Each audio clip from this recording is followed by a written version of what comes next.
We will not survive alone. Hey everybody, I'm Michael with Asymmetrical Preparedness. Today I'd like to talk about that. There's a lot of stuff out there. People talk about lone wolf preppers, people talk about tribes, they talk about mutual assistance groups. It's a good topic, and it's a topic that I feel needs to be covered and re-hit every now and then. First off, I want to talk about the lone wolf aspect and why I don't think it's a good idea. Because no matter if you're Bear Grylls or any other those other survival experts, bushcraft experts, yeah, they are very highly skilled, and they may be able to survive for a period of time by themselves. But why do I not prescribe to that train of thought? Why do I think that a tribe is better? Well, it comes down to one main thing, actually a couple. One is that me, no matter, say I'm one of those people that knows everything there is to know about bushcrafting, wilderness survival, hunting, fishing, trapping, snaring, foraging, wild medicinals, wild edibles, all that stuff. Say I know everything there is to know about that. And I'm fit and I'm equipped and all stuff like that, and I head out in the mountains. Okay, good. Then stuff starts falling apart, and there's different groups of bad people running around the woods. I, no matter how skilled I am, no matter how good I am, can't stay awake 24 hours a day, 7 days a week, 365 days a year to provide security. And even if I was able to do that, one person standing security is not adequate. 4-point security is barely adequate, depending on the terrain, depending on the topography, depending on the features, depending on a lot of things. How many people you need to properly set security. And then you need watch rotations also. So you can't even do that one simple thing by yourself, regardless of everything else that needs to get done. All that foraging, all that hunting, all the gathering of water, the traveling, hygiene, sleep, all the other things. You cannot do it yourself, period. And then there's also accidents. Why are they accidents? Because you didn't plan them to happen, right? Murphy's Law. What can go wrong will go wrong.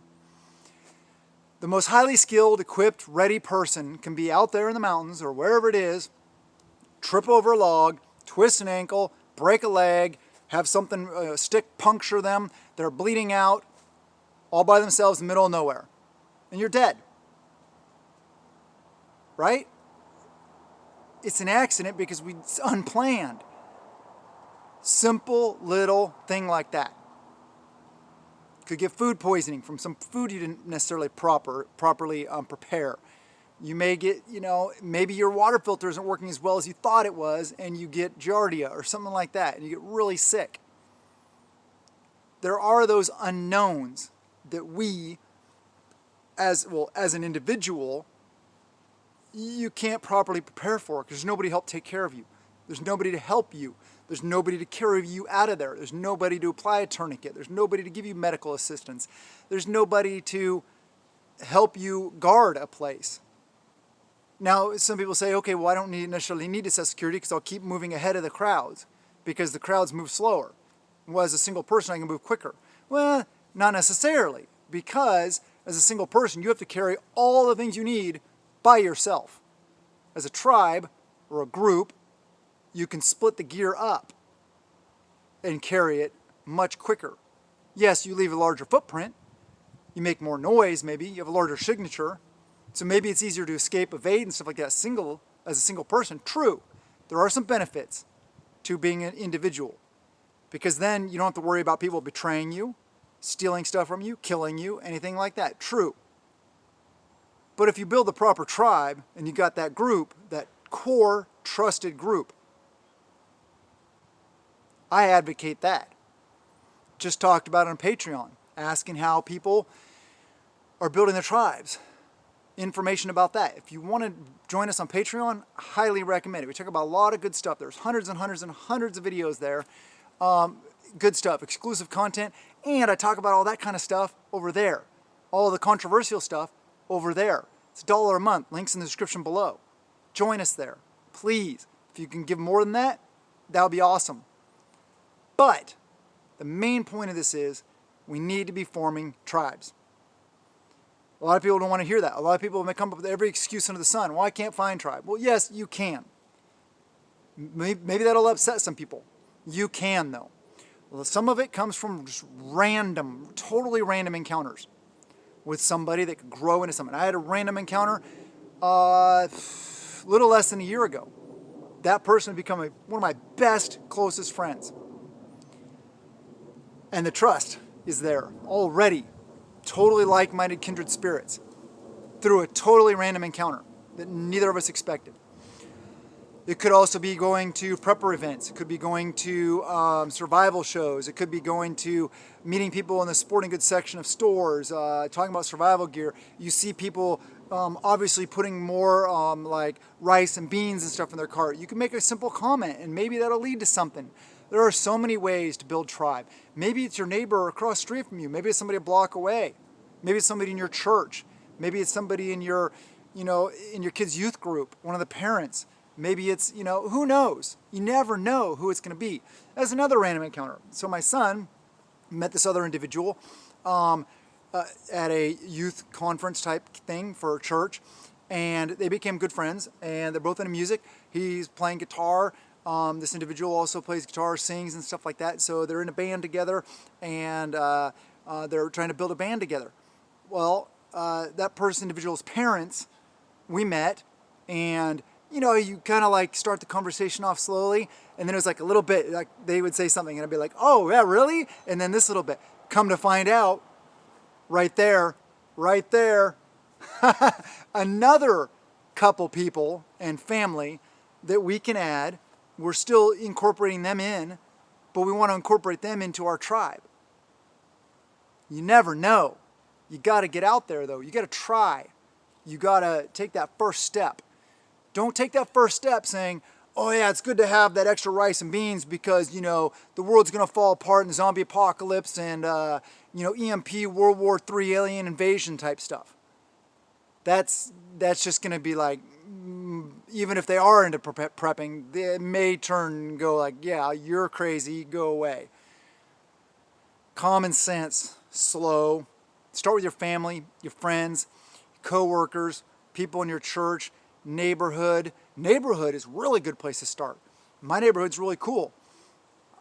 In my neighborhood right here, I have 3 other families within, 500 yards of me? Well, no, because we all have property. A couple thousand yards of me that are awesome. Or no, actually 4, 5, 6, 7, 8. I'm sorry, 8 people within a mile of me. I'll say that because I know where a mile around me is, which you should know that also. Distances to different things in your area, in your neighborhood.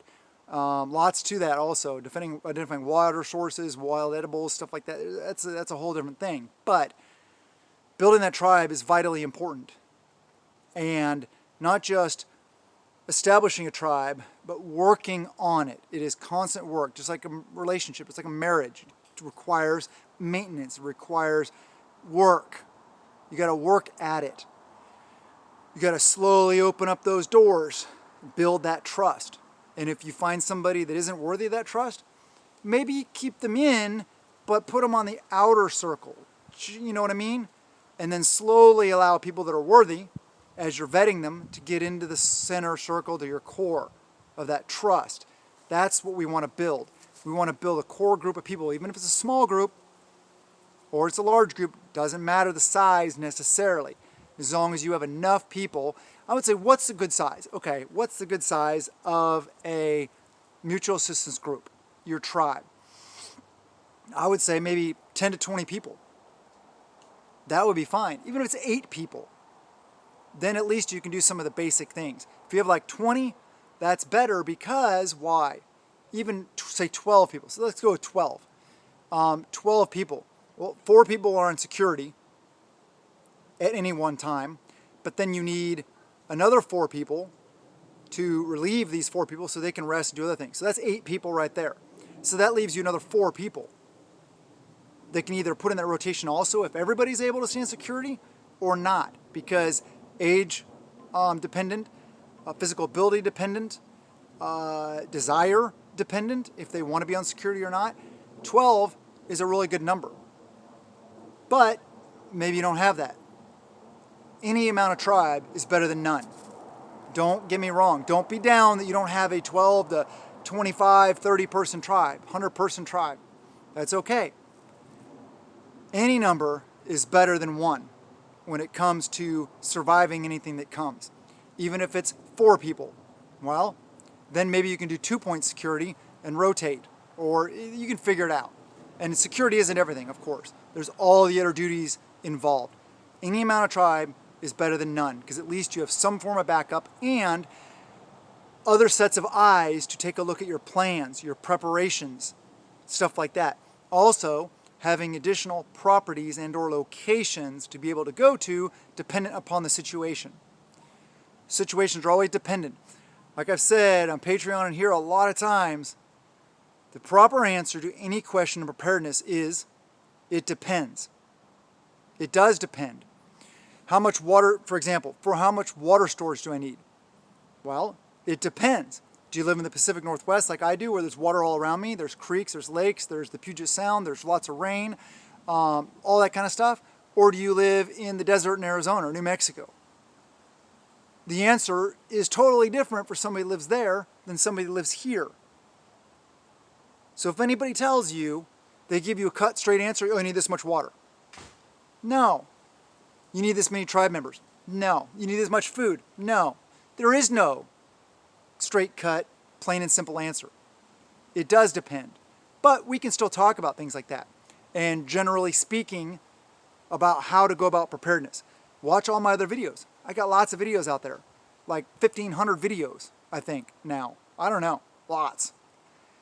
Thank you guys for being here. Please subscribe, hit that like button, thumbs up, share the videos, and please keep on prepping. Have a wonderful day, and blessings to you and yours.